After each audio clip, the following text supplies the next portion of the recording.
On a stage lit by flashing cameras and roaring chants, Donald Trump smirks into the microphone and says the words that freeze the air. "I'll be a dictator, but only on day one." The crowd laughs, but the echo of that phrase isn't comedy, it's warning. History tells us that when leaders flirt with authoritarianism, it's never a joke, it's a signal. And the signal is growing louder. In a nation built on hard-won freedoms, what happens when a former president dares the line between democracy and dictatorship, and then doubles down?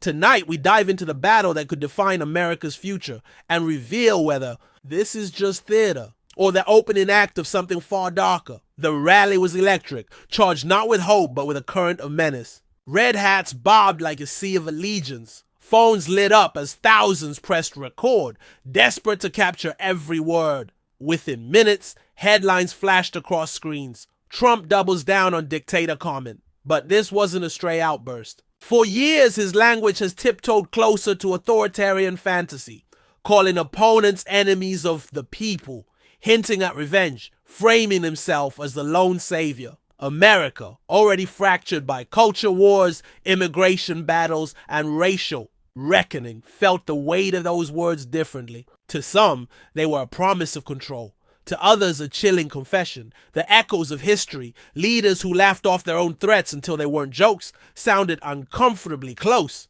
And as pundits scrambled to interpret the meaning, one truth stood out.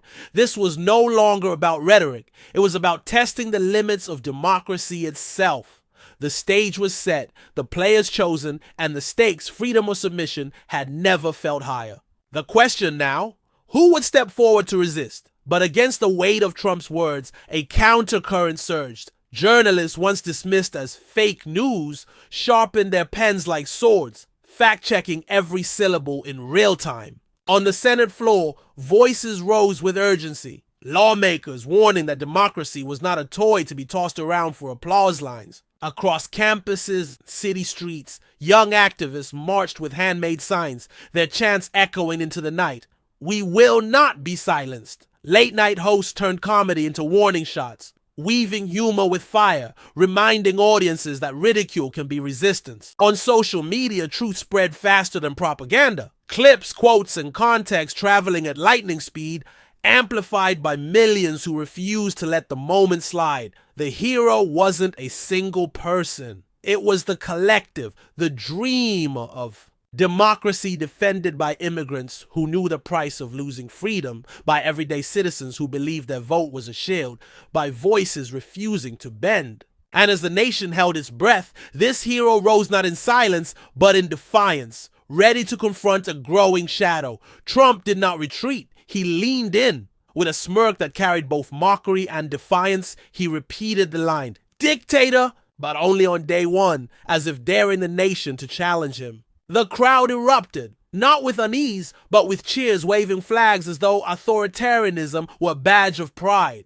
This wasn't a slip of the tongue. It was a performance sharpened to provoke. He had learned long ago that outrage fuels him, that every headline, whether scandal or shock, only tightens his grip on the spotlight.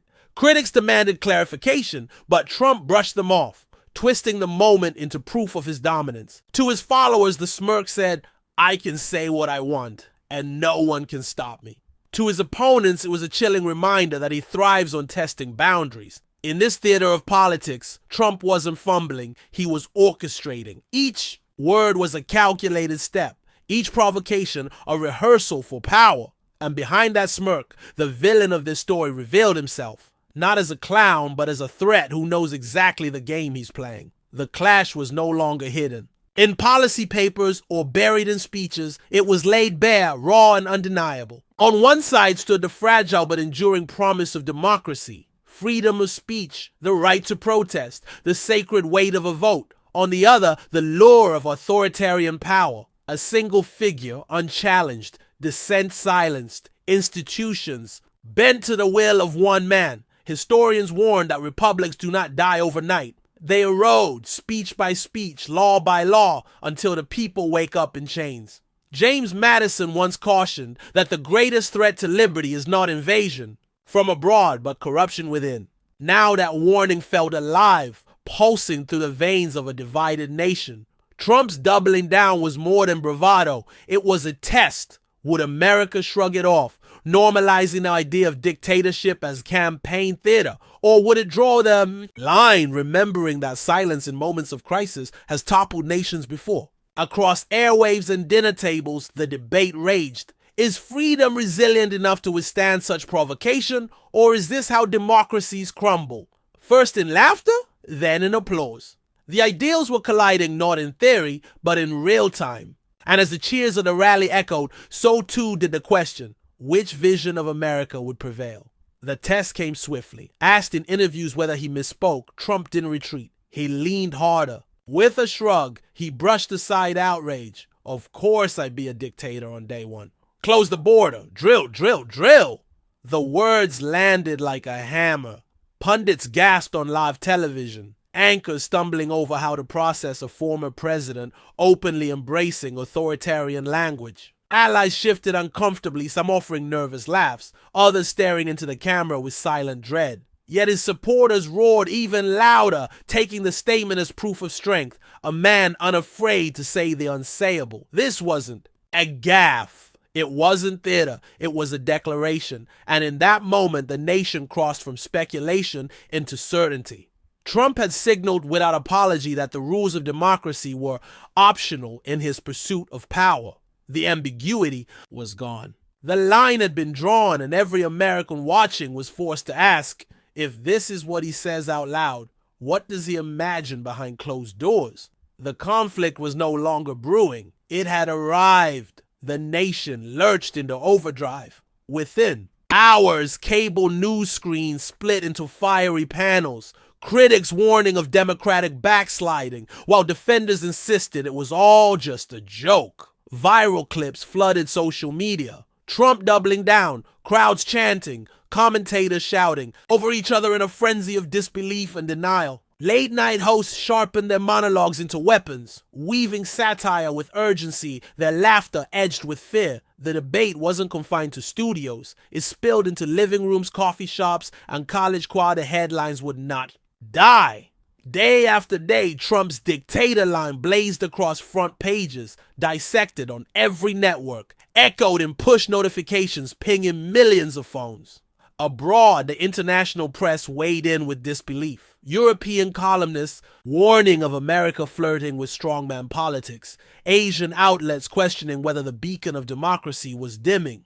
At home, the pressure mounted. Allies who once chuckled nervously now faced a reckoning. Some broke ranks, distancing themselves with carefully worded statements. Others doubled down, declaring loyalty no matter the cost. The dividing lines hardened. Each response a declaration of allegiance. Across the nation, tension thickened like a storm front. Was America confronting the danger head-on, or stumbling blindly into it, lulled by familiarity into thinking it was all theater?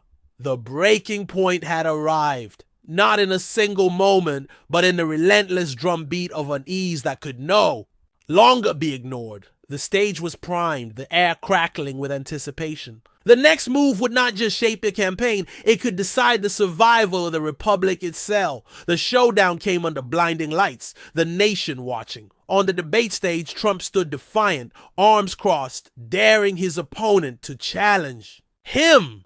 When pressed on the dictator remark, he didn't flinch. Call it what you want, he spat, but I'll do whatever it takes to save this country. Gasps rippled through the hall, cameras zooming in on faces twisted in disbelief. His challenger seized the moment, voice steady but charged. America doesn't need a dictator. America needs a democracy that works for everyone. The audience erupted, some in cheers, others in jeers, the clash of ideals ringing louder. Then the moderator's calls for order. Outside, headlines lit up in real time, commentators declaring it a battle for the soul of the nation. It wasn't just words. It was a duel between two visions of America. One where power bowed to the people, and another where the people bowed to power. The crowd's roar became a mirror of the country itself, split, furious, alive with tension. The fight was no longer hypothetical. It was here, raw and unrestrained. The fallout was instant. Democrats sounded alarms, framing the moment as proof that democracy itself was under siege. Republican ranks splintered, some rushing to defend. Trump's bravado, others distancing themselves in uneasy silence. Voters reacted in shock or exhilaration, social feeds splitting into echo chambers of fear and celebration. Markets wavered, investors unsettled by the prospect of instability at the highest levels. Think pieces flooded the internet scholars, dissecting the dangers of normalizing authoritarian rhetoric. Late-night comedians sharpened their satire, turning Trump's words into punchlines that carried an edge of warning. The country felt caught between farce and crisis, laughter and dread, as though